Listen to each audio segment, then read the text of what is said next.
So, what's the Gauntlet? The Gauntlet is an online tournament, a test event in Fortnite. But this tournament's a little bit special. It takes place over 3 days instead of just 1. That's why it gets its name, the Gauntlet. In order to qualify in this tournament, you have to place well in multiple games over a long period of time. You know what? I'll just use game number 1 to explain. It'll be easier that way. The rules of this tournament are that every game you start with -2 points. In order to get more points, you basically just have to play Fortnite well. You get 1 point for every kill, and you get points for living longer in the game. So, when I stumbled upon this default noob who wasn't building and killed him, I got 1 point. But remember, I start the game with -2, so I'm still at -1. Later on, I was attacked by this John Wick who put up much more of a fight. Remember, we were both looking for those points, so we were both fighting hard. But I eventually got the high ground. He went for a cheesy double stair rush. I shot it down and he died for my 2nd point. You will also get points for placement, so here I came in top 25, so I got an extra 3 points. You get even more points for coming in top 10 and top 5. So here, with 5 people left and 2 kills, the only other points I could get were for kills or winning the game. And in game 1, there was definitely a lot more sweat. People were trying a lot harder, but this looks like normal Fortnite. Small circle, 4 people left. I've seen this before. Just know that no matter how crazy this circle looks, there's way crazier circles later on in this video. But in this one, while going for kills high up in the air, I didn't have gliders and fell to my death. That's okay, I got to watch Dip Sprays, the man with 8 kills, totally biff it in the storm. So now if you look at my point total in game 2, I'm starting with 7 points. But remember, at the start of every game, you lose 2. So when I dropped in, I was at 5. It's just simple math. The -2 points at the start of the game makes every encounter important. You have to make back those 2 points with kills or placement. The matches are also very competitive as you play people around your point total, so it's not necessarily as easy to get to top 10 or win the game even. This match was again pretty normal in the end. I didn't really notice anyone was that much better than I was. I had good loot, so I just hung out in shifty shafts until it was a 1 versus 1. He got the early high ground, but his building wasn't that tight, so it was easy to take down. I took the high ground over him and got the first shot with my shotgun, but he boxed me in and laid a trap. I knew I would live that, so I laid a trap of my own, killed him,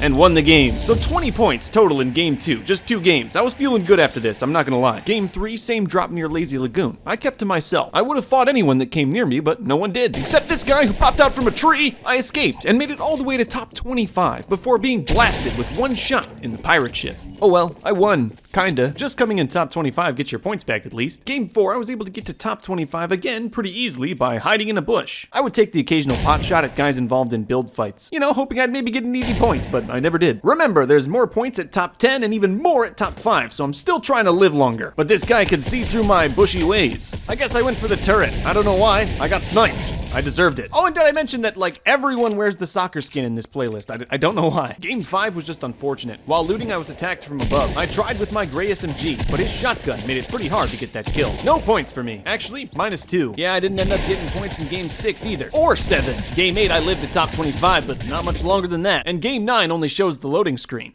I lost. Game 10, I dropped Paradise Palms and got a good set of loot before being shot in the back. Game 11, dropped Loot Lake and got a kill for once. Here I just got lucky. Easy point, 1 bullet. As you can imagine, it got pretty nasty outside Dusty Divot, but I had a gold scar and a gold pump, so I was okay. Relatively, of course. Saw a guy on the bottom of the structure and jumped down thinking I'd get an easy kill, but I had no materials. I hope his stream likes that one. I'm gonna be honest, on the first day, this ranked Fortnite was a new level for me. These guys were insanely good, and even though I didn't play super well on the first day, I welcomed the practice.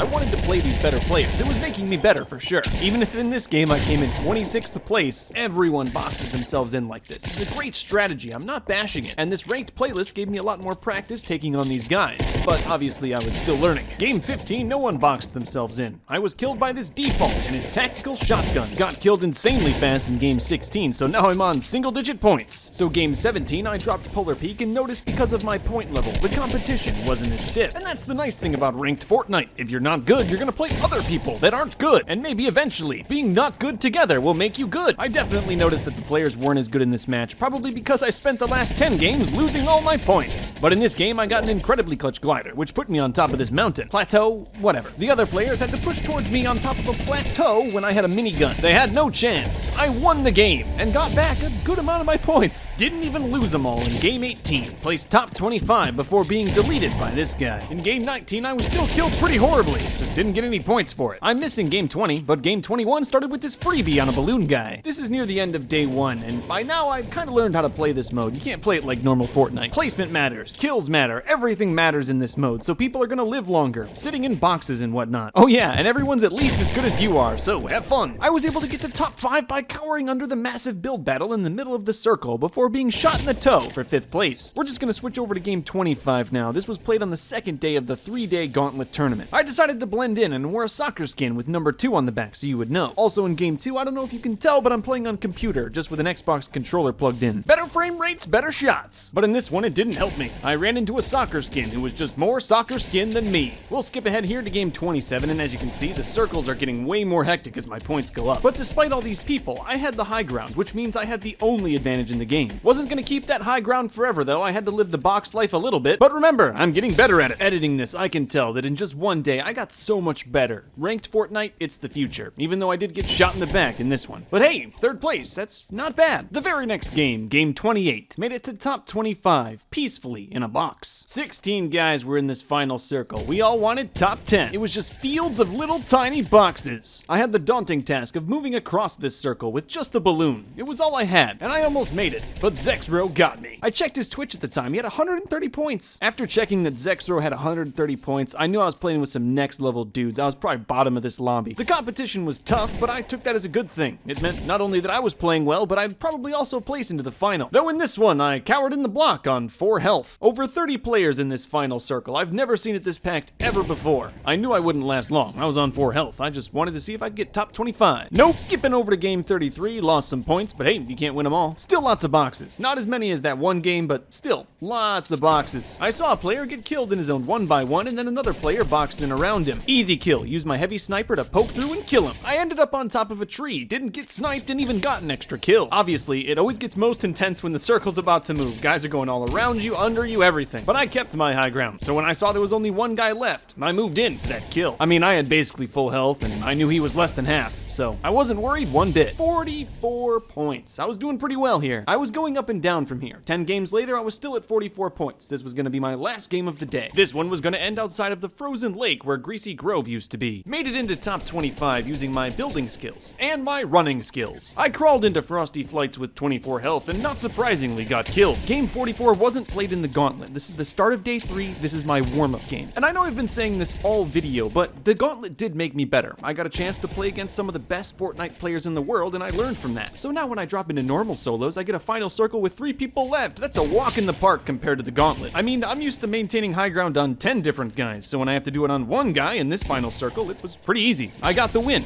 Not bad. Game 48 started by purchasing a rocket launcher for 300 stone. Later on, I used that rocket launcher to kill this distracted player, as well as the guy trying to kill him. 29 people left. I've got 100 shields, but 2 health. I was hoping not to be attacked, but this guy was right near me. I had to fight him. I already had 2 kills this game, so I went into this fight knowing that if I died, I'd get my points back. And I died, so whatever. Day 3 of the Gauntlet was easily the hardest day. My points were the highest they've ever been, and I was playing some of the best Fortnite players I'd ever seen. So yes, this is game 60, and I'm only on 29 points. I spent most of the day losing them. Oh, and sorry I didn't talk too much about Lazy Lagoon. I'm planning on dropping there 100 times, so I'll save all my strategies for that video. Make sure you subscribe so you don't miss it. I got 1 kill. It might have looked easy, but it wasn't. I almost killed this second guy as well. Got a nice shot in him, but the storm finished him off, so I didn't get any points. I grabbed and then maintained high ground until I made this into a 1v1. By the way he was building, I could tell he didn't have gliders, and I only had 2, but that's more than 0. Though ironically, I didn't have to use my gliders until the other player was already dead. This is the last game I played in the qualifiers.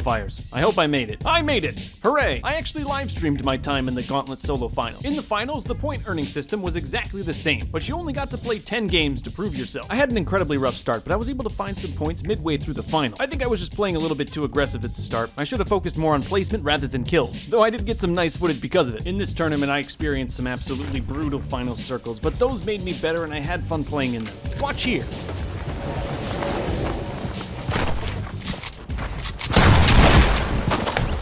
Hey, top 25! Woo! Yeah!